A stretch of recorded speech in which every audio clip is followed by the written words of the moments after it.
Welcome. I'm Roger Sanderson, and as we travel around Williamson County for our show today, we want to kind of bring in a different element. We have invited, and Marc Corrigan has agreed to come down. He is with the environmental area of the Tennessee Department of Environment and Conservation. And Marc, first of all, say thanks for coming out and talking to us today and give us a little information on some of the job, the work that you do with TDEC, and your area kind of is in the area of specialization of environmental specialists, which is, we're going to talk a little bit about air pollution. But thanks for being with us. I'm glad to be here, man.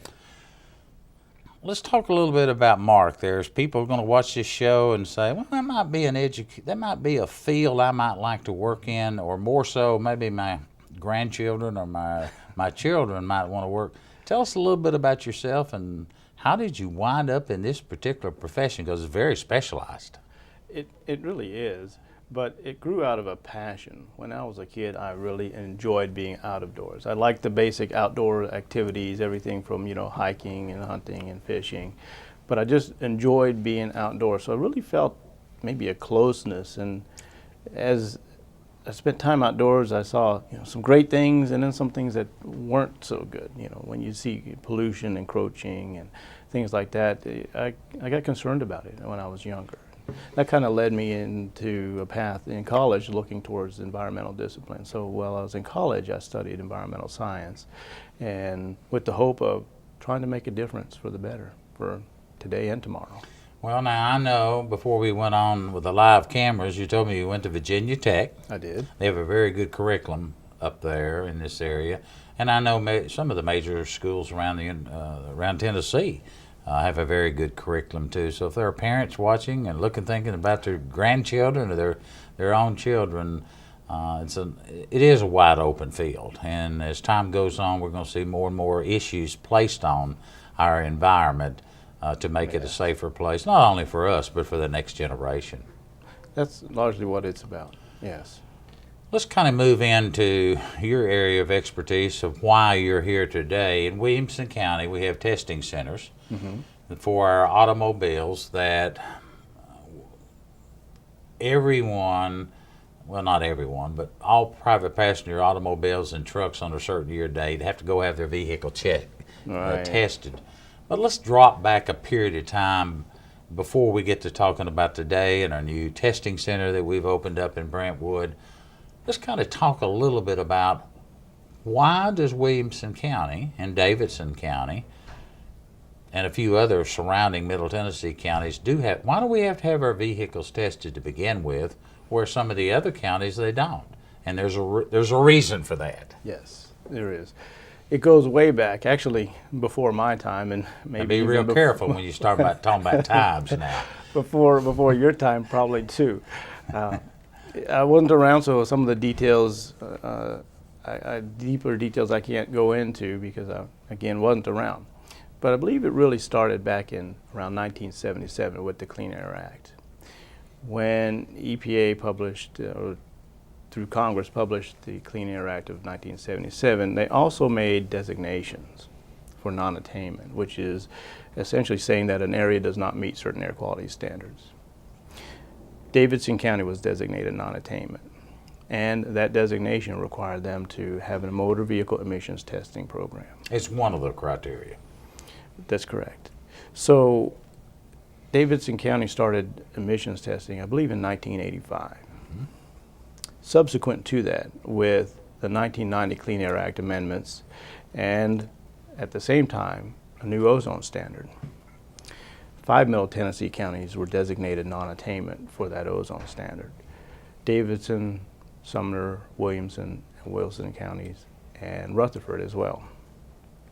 They weren't just designated non-attainment, which meant that they weren't attaining the air quality standard, but they were designated moderate non-attainment. With a designation of moderate non-attainment comes a requirement to implement a motor vehicle inspection and maintenance program. So now the 4 surrounding counties to Davidson had to pick up an I&M program. We started testing cars in those 4 counties in 1994. Since then, we've had a couple new ozone standards, and we've been struggling along, and right now I'm glad to say that ozone air quality in Middle Tennessee relative to the current ozone standard is pretty good. However, we are facing a new ozone standard. In fact, EPA is out to the public right now taking comments on a new ozone standard until March the 17th. So if you're really interested, and for those folks who are interested in environmental science and looking at something like that, they can have an opportunity to comment to the EPA what they think the new ozone standard should be. When you talk about air quality standards, and I know I'm going to deviate just a little bit here from your expertise, but I know that you can comment on it because of your 15 plus years of being with TDEC. That's very critical to when we are looking at having businesses come to our town from economic development standpoint. There are certain standards that all business, now Williamson County really doesn't have a lot of corporations, fewer and fewer manufacturings that would do the polluting as you certainly know, but the audience needs to understand these random samplings, these testing sites that you've got located. I happen to know that one of them is situated over into the Fairview area, more so over there than in the heart of downtown Franklin or Brentwood. And so as the winds, as the air currents are flowing throughout the United States, a lot of times those testing centers may pick up something, in this case to the west of this county, down towards Dixon and all the way on down towards I-40 towards Memphis. And oftentimes that has been said, well, you're really picking up random air samplings coming in from somebody else. Why don't they have an air standard criteria? And the answer to it is real simple. The testing, the volume of people is right here in our Middle Tennessee area. But as you said, it has improved over the years. In fact, at one point, Williamson County, in its own little geographic area, dropped down below so that they were in attainment.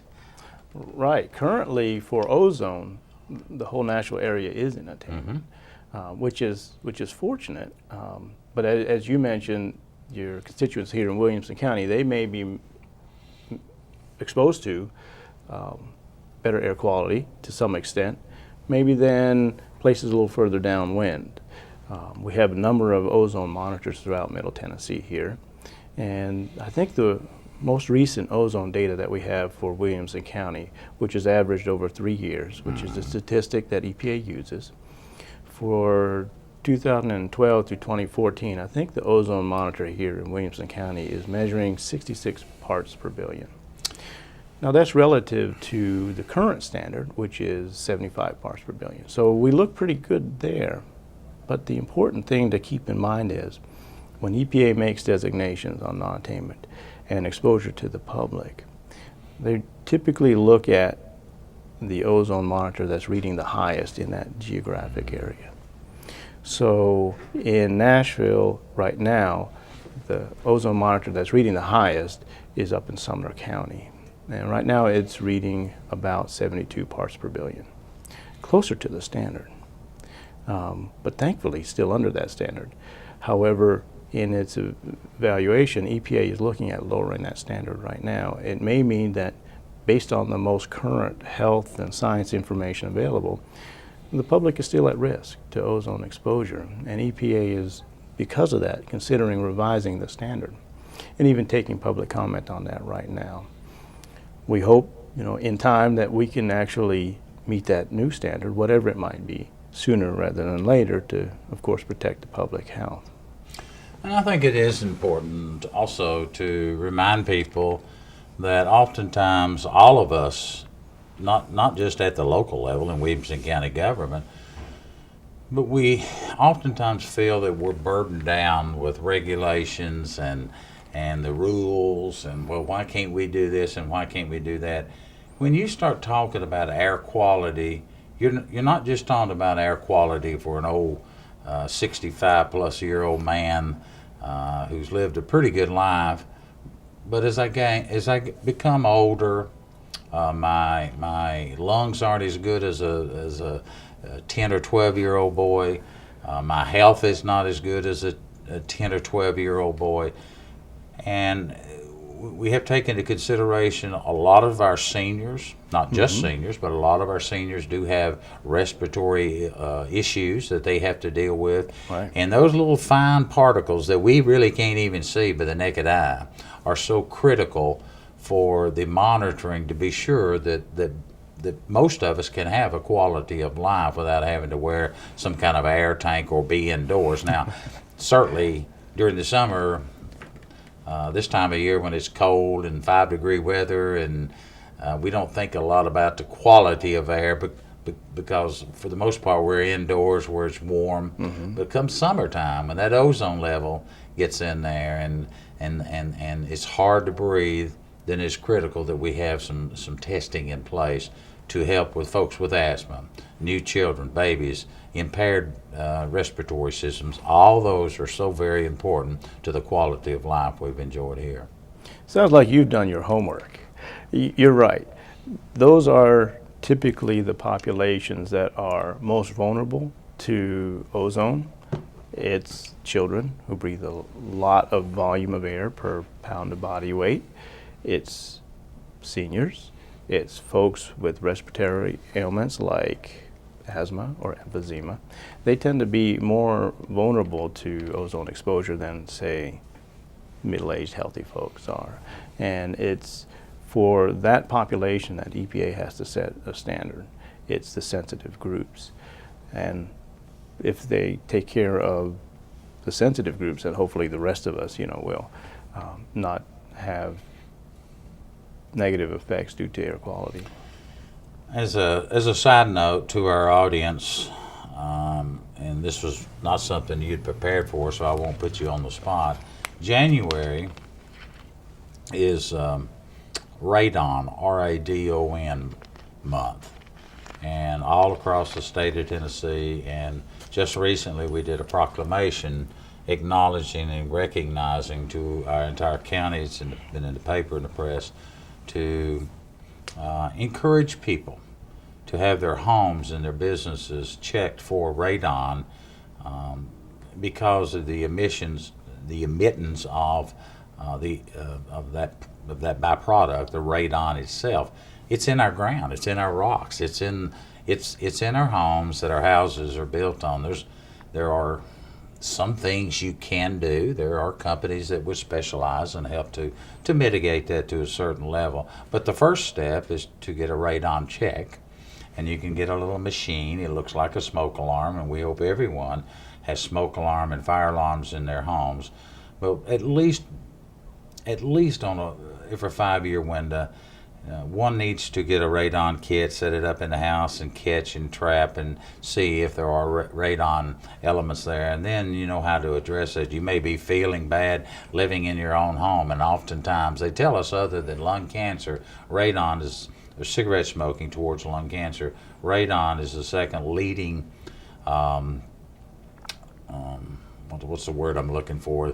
Cause? Yes, cause of lung diseases, and very few of us up until the last 20 to 25 years really even specialize. Now you couple that with, in Williamson County, we live on a bed of rock, and radon has its natural environment of rock and dirts and some of the soils that we have here. So if you're watching this show, you watch it towards the end of January, even into February, it's never too late to go have your house checked for radon, and you can pick up a radon kit. Actually, the state of Tennessee has a website you can go to. They've got some free ones.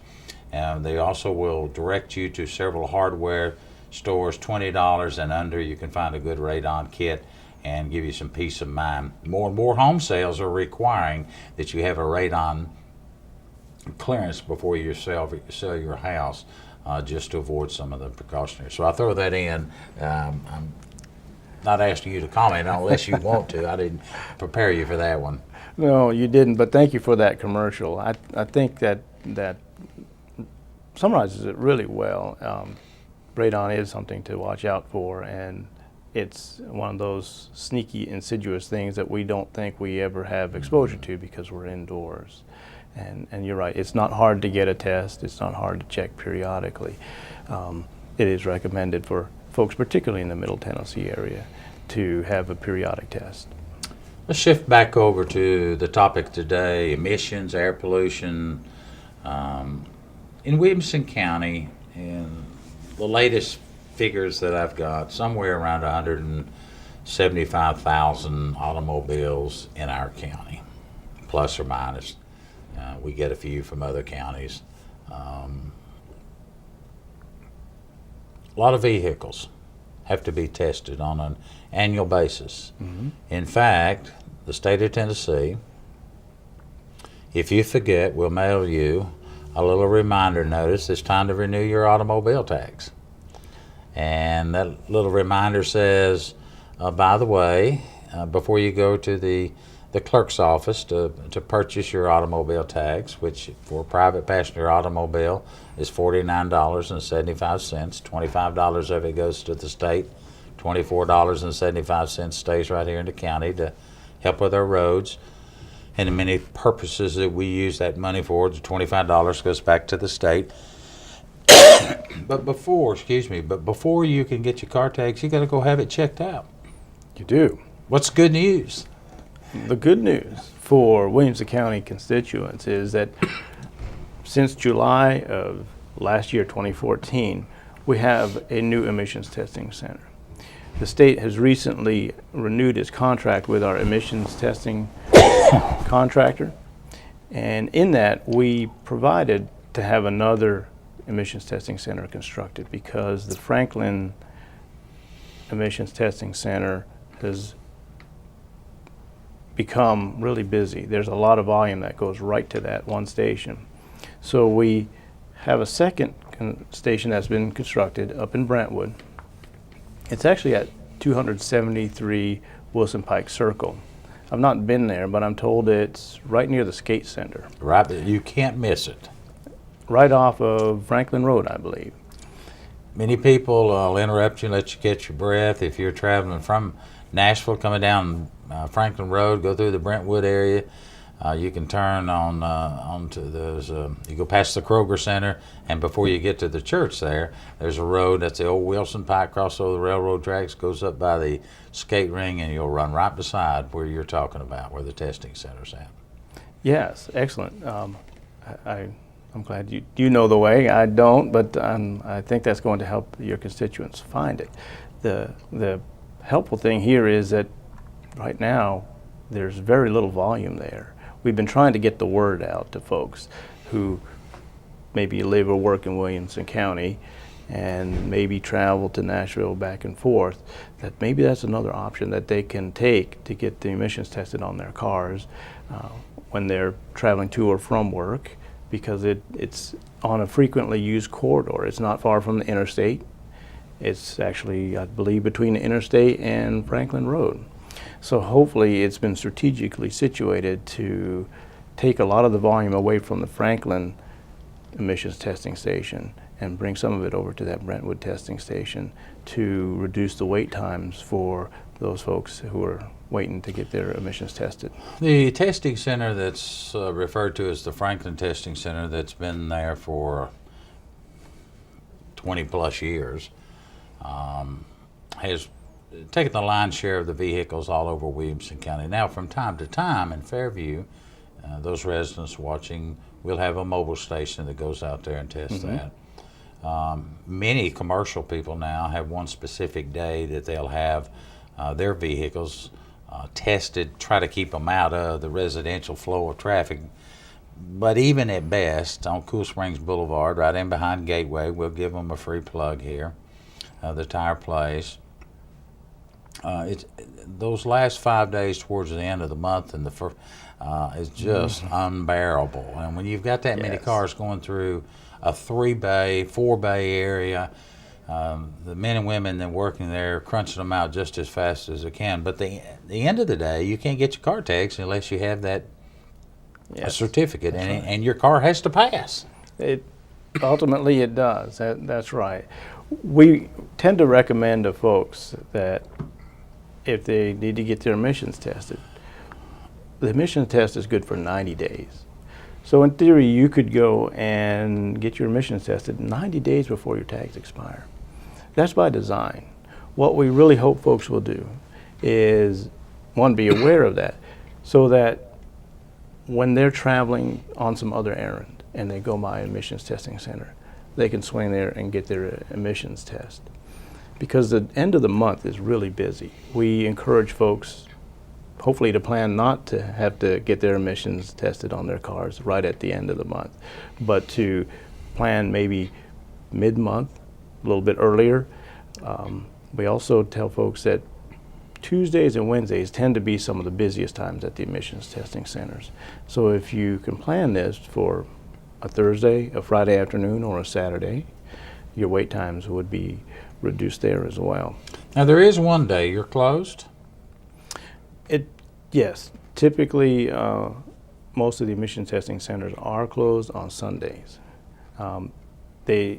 Different testing centers have different hours. Is there a website, Marc, that people might go to? Yes, there is. We have a website on the Department of Environment and Conservation site that would provide hours, locations, additional information, phone numbers if you need them. It's kind of a long URL, but the easiest way to tell you how to navigate there would be to visit the Department of Environment and Conservation's homepage at www.tn.gov/environment. On the bottom of that homepage, you should see a link there that says emissions testing info.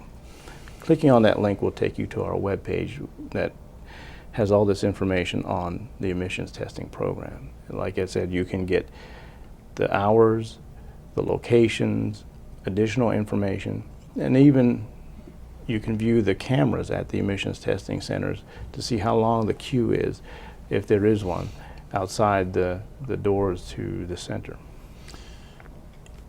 If you couldn't pick up on that website, there is another way. You can Google it.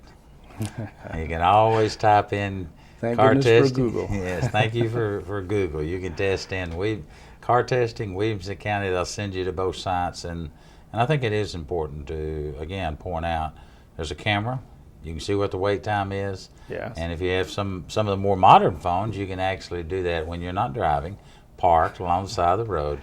You can view that. So we have 2 testing stations in Williamson County. The traditional one over on Cool Springs Boulevard has been there, and now that has been expanded. Another site has been expanded into Brentwood. And Yes. now there is another alternative for people that do travel and still work, that if you're in some of the other counties, That's right. and you desire and you pass by one of the testing stations, and I have no earthly idea how many testing stations there are in Davidson County, but in Rutherford County, and if you're in Wilson County and you're in these other areas, then you do have the opportunity to have it there, and that piece of paper, that certification, if your vehicle passes, is good to purchase your tags in Williamson County. In fact, you can mail it in with your paperwork. Send in the appropriate money that's been designated on the form that was sent to you from the state. You can either do it through mail, you can do it through the internet, you can pay through any of the plastic cards that you have in your possession. I'm not sure about American Express, but I do know Visa, MasterCard, or Discovery. And of course, we still take cash if you come down here, but do not send cash through the mail, but certainly checks are as a form of payment you can mail in. So you've got many options, and hopefully what we're doing is to eliminate the wait time and the time that you have to stand in line if you don't get them towards the end of the month. That last 48 to 72 hours is a long time to stand in line oftentimes to get your car tags, but ultimately you've got to have your car tags. We got about 3 or 4 minutes left, and we're going to have to jump on out of here. I want to touch base with what's out in the future as cars become more efficient, testing. There's a lot of movement in Nashville at the legislative that maybe a car that was purchased in the last calendar year, we're in 2015 now, maybe a car that was purchased in late 13 and certainly 2014 and early 2015, if the clock turned in only 1 year, still got to be emissions testing. A lot of the legislators are looking at rules and regulation, maybe to exclude the new cars for testing. Whether that law goes through or not, you and I will certainly not know about. But I think it is important to say that all the efforts that TDEC has done over the years, even though it may be a little bit of aggravation for all of us, has helped improve the quality of air that we have here. Other things that you might want to touch on, like in summertime, mowing your yards, using your lawnmower at certain periods, time of the day, are a lot better than others. Just some tricks and things for people to remember, and certainly where we work, our employers, that's your job, that's the state's job to reduce those emissions, which many people call, well, they cost more, which drives the product up. But at the end of the day, it's all about our health and our children's health. Right. I think one of the things that I would maybe like to convey to folks, if they're not aware of it yet, is particularly, as you mentioned, in the summertime, if they're looking to mow their lawn or something like that, we do issue air quality alerts. So our department tries to get those out to the media when ozone levels are high. People who are sensitive to high ozone concentrations, they may want to reduce their activities, spend a little bit more time indoors. And the rest of us who have the option and the ability to take additional measures on those days when air quality is forecast to be high, to do things like carpool or take the bus or not mow the lawn, those things are helpful and really appreciated. I guess what Grandma used to tell us, that on those old stagnant days, we probably don't need to work as hard, and that's really what you're saying. Well, we can sometimes make some decisions that will actually help us to potentially avoid an ozone exceedance day or even higher ozone concentrations. It's a community effort, and we all have to chip in, but we all get the benefit too. Mark, in this town, we don't have a bus service like they would in Davidson County. We do have the TMAs with our trolleys and our other vans that we have. We have over 100 vans here in Williamson County. If you want to know more about them, contact the TMA, contact us, go to our website, call our office. We have 100 vans that we assign one person to a van to pick up other people and take them to work. That's been a very successful program we've had now for some nearly 15 or 20 years. We do encourage carpooling to keep people off, not just for traffic congestion, but your area is that ozone reduction. Got to go, Mark. We're out of time. Thank you for being with us. I'm glad to be here. I really appreciate the opportunity to talk with you and your constituents. Yeah, and I'm Rogers Anderson. We'll see you around Williamson County on another topic at a later time. Have a good day.